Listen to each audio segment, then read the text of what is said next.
Good morning, Canada West. It's a beautiful May day in California, and I'm enjoying the sunshine and the green grass and the lovely flowers.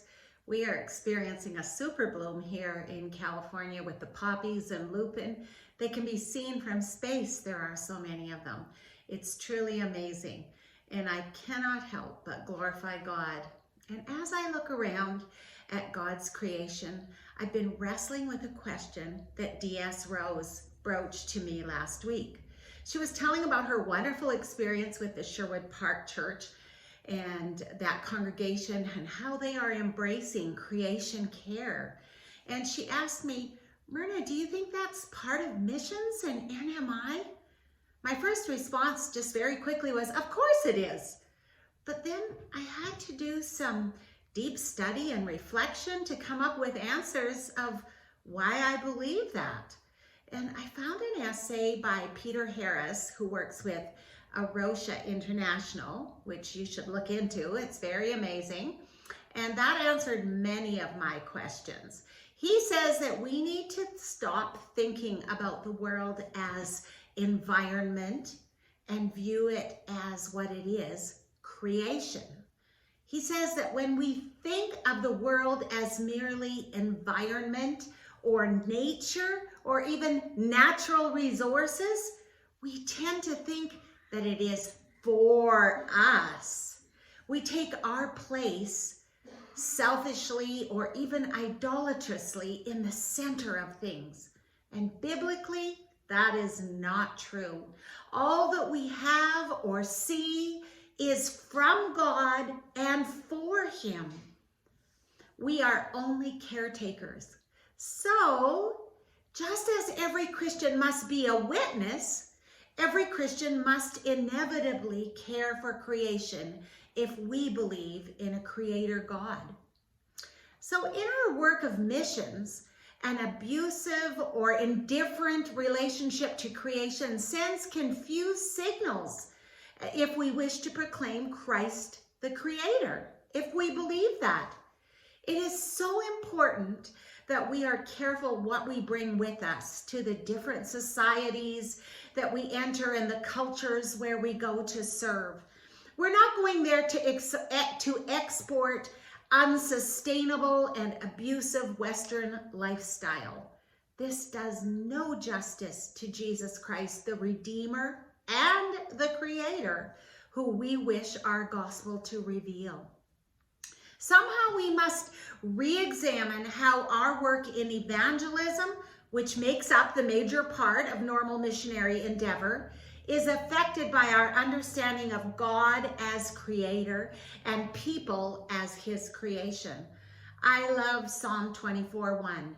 The earth is the Lord's and everything in it.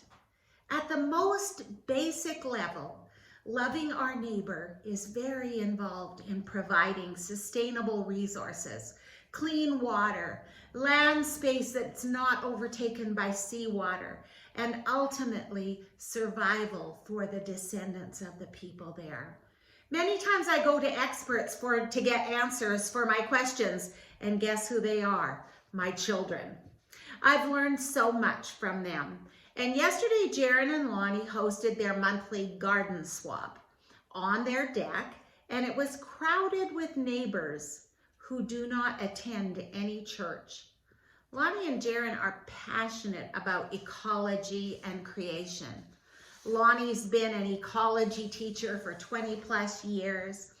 They were NIVS in PNG, and 20 years ago, he involved the entire school in Papua New Guinea in a creation day where they cleaned garbage in a park, learned the value of a tree. This was pretty unheard of in those days. It was not a subject that was talked about in PNG, and people just threw things away right and left because they're that throwaway society where if a bamboo house falls down, you just build another one, it'll go back to nature. However, plastic and glass and metal doesn't do that. So they had been very involved in unsustainable practices, such as entire islands were selling off their hardwood trees to Malaysia to make chopsticks. And what they received in return was a few cases of SP, South Pacific beer, or a banana boat, things that didn't last. And now those islands are devoid of trees. Their gardens will not grow. They have mudslides. People are trying to move to the mainland to maintain just survival. I've asked Lonnie and Jaron to share briefly how they feel about Creation Cares and what it means to love your neighbor. But before you watch this brief video, I want to direct you to a couple of resources. Nazarenes are very concerned about Creation Cares locally and globally.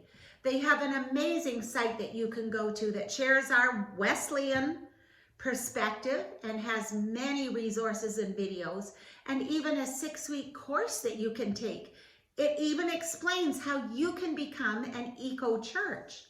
You can go to NazarenesForCreationCares.com to find these great resources. They also have a Facebook page that you can join. And if you are passionate about what the Bible has to say about creation, you can purchase the Green Bible by Harper's Own. In it, every word and phrase and paragraph that refers in any way to the created world is printed in green. Please enjoy what Jaron and Lonnie have to say and go love your neighbors locally and globally. Let's take care of the creation that God has given us and help the people around the world to be able to carry on life and hear about the good news because we care about it too. Hi, I'm Jaron. And I'm Lonnie, Jaron's husband.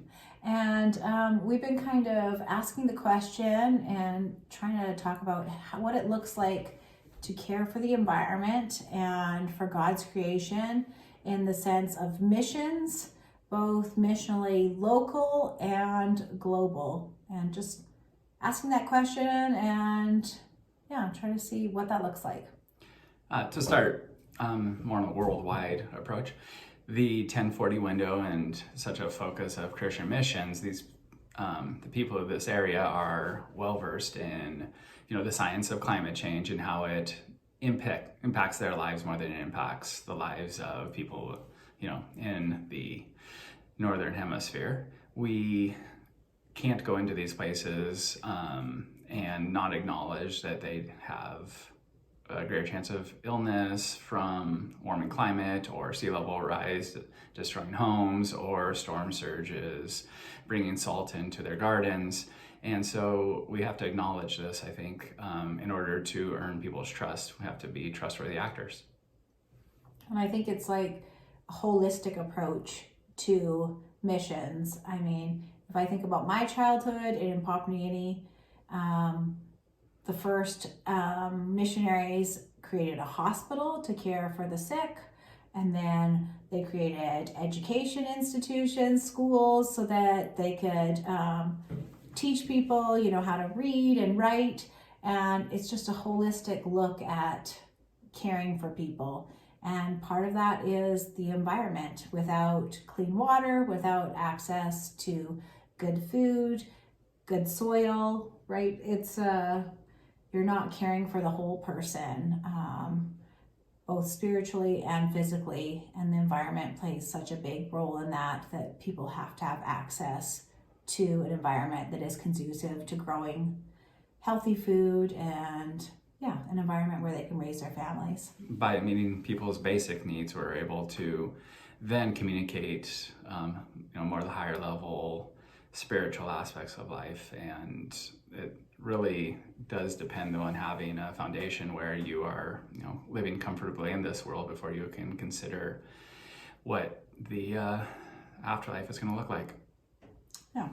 And then locally, we live in Bakersfield, California, and at the end of the pandemic, we were looking at ways to connect with our community and our neighborhood. And we started a garden swap because we had kind of an abundance of citrus and vegetables and fruit in our gardens. And we've kind of collaborated with other neighbors to just once a month bring whatever our excess produce is together and share. And that's, serving a need of like providing good organic food for our neighbors. But really what it comes down to is we've created quite a bit of community, and it's been such a great way for us to get to know our neighbors. And feel a little more connected to God's creation, have our hands in the dirt. It's a good form of meditation. Anything else you want to add? Amen. God bless us, everyone.